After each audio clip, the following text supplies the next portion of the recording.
Are you here because your bathroom is driving you nuts? Leaky shower, zero storage, bad lighting, or a layout that just doesn't make sense? Then you're in the right place. Maybe the shower door hits the toilet. Maybe there's no storage, no lighting, or everything just looks cheap. Today, I'm warning you about the 10 worst bathroom design mistakes no one talks about, and, more importantly, how to fix or avoid them without tearing your place apart. Because, let's be real, bathrooms are the hardest room in the house to get right. One wrong layout decision, one bad material choice, and you're stuck with it. Every single day. So, if you're planning a makeover, this is what you need to know before you waste time and money. Terrible bathroom layout. Layout? Yeah. Sounds simple, easy to get right. But it's one of the most common ways guys mess up their bathrooms without even realizing it. One misplaced toilet, an awkward vanity, or a door that slams into the tub, and suddenly, the whole space starts to annoy you. A bad layout isn't just inconvenient, it's also expensive to fix. If you're starting from scratch, location matters too. Sure, placing the bathroom near the kitchen makes plumbing easier, but don't let efficiency kill the vibe. Avoid placing it in direct view of dining or social areas. It's awkward, and it brings down the overall feel of your home. For reference, US Building Code recommends at least 21 inches of clearance in front of toilets and sinks and 30 inches in front of showers. Use that as your baseline. Also, before you start a demo or shopping, walk the space like you're actually using it. Can doors open without slamming into things? Do you have room to move? If not, tweak it. Renters can switch to a sliding shower curtain, swap in a corner sink, or relocate awkward fixtures like the toilet paper holder. Homeowners can take it further, shifting plumbing, adding a pocket door, or recentering the vanity. One smart move can change the way the entire room functions. However, even the best layout won't save you. If your countertop looks like a pharmacy shelf. Poor bathroom organization. Have you ever walked into someone's place and their bathroom counter looks like they emptied out the entire pharmacy aisle on it? That's what happens when you skip planning for storage. Even if you're a minimalist, your toothbrush, shaving kit, meds, and backup toilet paper all need somewhere to go, and tossing them in a plastic bin under the sink doesn't cut it. Guys tend to underestimate how much daily stuff a bathroom holds until it starts covering every visible surface. The fix is smarter, not bigger.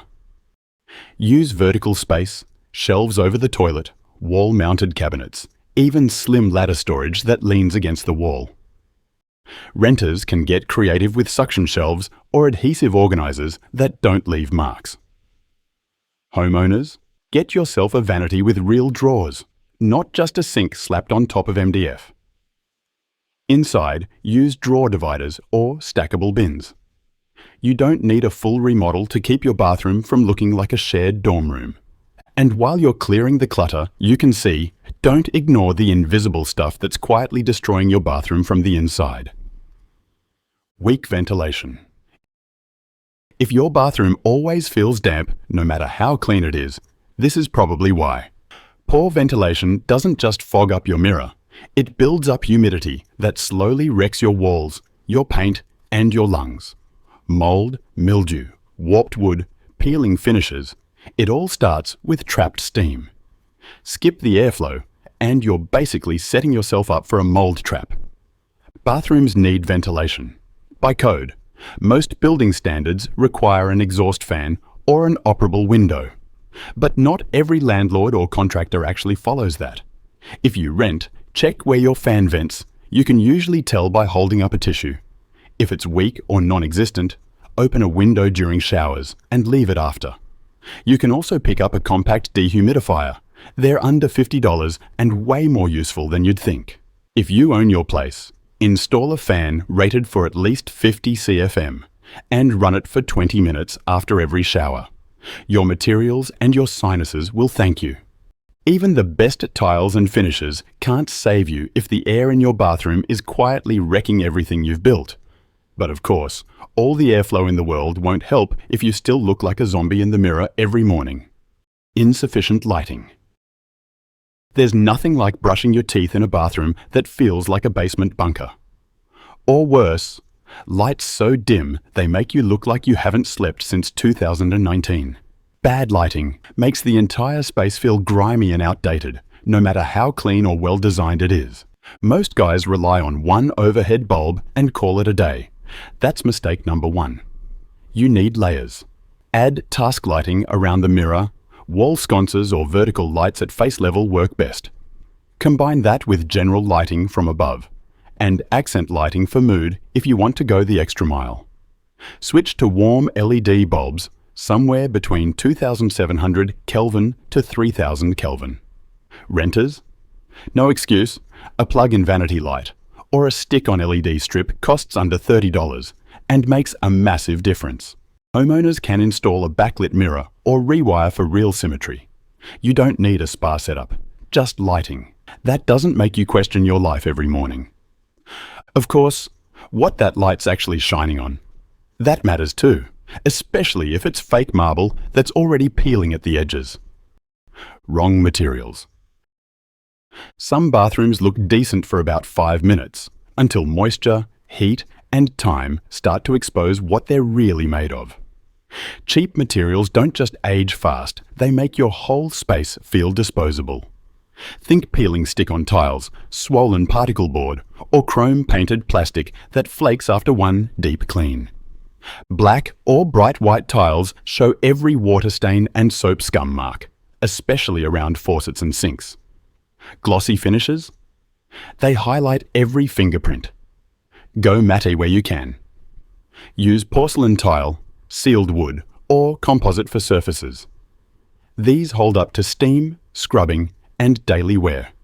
You can temporarily upgrade small stuff, shower heads, toilet seats, towel bars, with pieces that look and feel solid. You don't need stone slabs and custom cabinets. You just need materials that survive actual use and still look good after. And once your materials are solid, don't get too excited and mix every bold tile and finish that you see. But before that, be honest with me. What's the most questionable material choice you've seen in a bathroom? Drop it in the comments. No names, just crimes. Finish fatigue. Since we're talking about materials, let's not skip the part most guys completely overlook: the finishes. You ever see a bathroom where it feels like every hardware aisle was raided at once? Black faucet, brass towel bar, chrome shower head, stainless toilet handle. It's like 5 styles fighting for attention. Mixing finishes isn't a crime, but doing it without intention. That's how you end up with a space that feels busy, not bold. The rule is simple. Pick one dominant finish, and maybe one supporting accent. If you go with matte black, stick to it across faucets, handles, and hooks. Want to bring in wood? Cool. Just repeat it more than once, so it feels designed, not random. Even upgrading your shower curtain rod to match your mirror frame makes a bigger difference than you'd think. Cohesion is what makes a space feel elevated, even when the materials themselves aren't expensive. Everything's good. Don't ruin it by forgetting the small stuff that pulls it all together. Skipping the details. Here's the part no one tells you. It's not always the big stuff that makes a bathroom feel cheap. It's the small stuff. Accessories are important. The toilet paper holder that barely stays on. The towel hook that's way too far from the shower. The trash bin that looks like it came from a high school janitor's closet. These little things might seem minor, but together, they make or break how finished your space feels. Fixing this doesn't require a toolbox and a full weekend. Start by upgrading your essentials, towel bars, soap dispensers, and a trash bin that actually matches your aesthetic. Mount what you can, hide cords, and stop buying sets where everything is acrylic and wobbly. Even your mirror matters. Get one that fits the size of your vanity and doesn't look like an afterthought. These are the final 10% of a bathroom that most guys ignore, but they're also the 10% that makes the biggest visual impact. And if you've been getting your design inspo from whatever's trending on Instagram, we need to talk. Chasing trends. That matte black everything, gold faucet, LED strip look might have been hot last year, but now it feels like a nightclub bathroom with no music. Trends move fast, and bathrooms aren't cheap to update. Build around how you actually live, not just what's trending. Keep the big stuff timeless: tile, layout, fixtures, and play with trends through paint, art, or accessories you can swap when the hype dies down. Because no trend can save you if your budget's going to all the wrong places. Spending wrong. A sleek faucet won't fix a bad layout. And premium tiles don't matter if your lighting still makes the room feel like a basement. Most guys throw money at what they think looks expensive, instead of fixing what actually makes the bathroom work. That's how you burn through your budget and still end up frustrated. Spend smart. Focus on layout, lighting, ventilation, and waterproofing. That's your foundation. Save on trendy hardware and decor. If your toilet seat is cracked, but you dropped $200 on a rain shower head, that's backwards. To stay on track, create a simple renovation budget sheet. Even a basic checklist helps you prioritize and stop impulse buys. And before you buy anything else, there's one more mistake guys make when they think they've got it all figured out. Going solo. Let's be real. Most guys think they can figure out bathroom design on their own. And yeah, some can. But for the rest of us, flying solo is how you end up with a toilet too close to the wall, tile patterns that don't line up, or a vanity that opens into nothing. It's not always about skill. Sometimes you just can't see your own blind spots until it's too late. You don't need a $2,000 interior designer. But a quick consult with a pro, even for an hour, can save you from expensive mistakes you didn't even know to look for. You can try asking a friend. Post your layout on Reddit. Talk to the guy at the hardware store. Or better yet, bring in someone who does this for a living. One second opinion could save you thousands. And your future self will thank you every morning. If this video helped you dodge a problem, this next one's going to save you even more.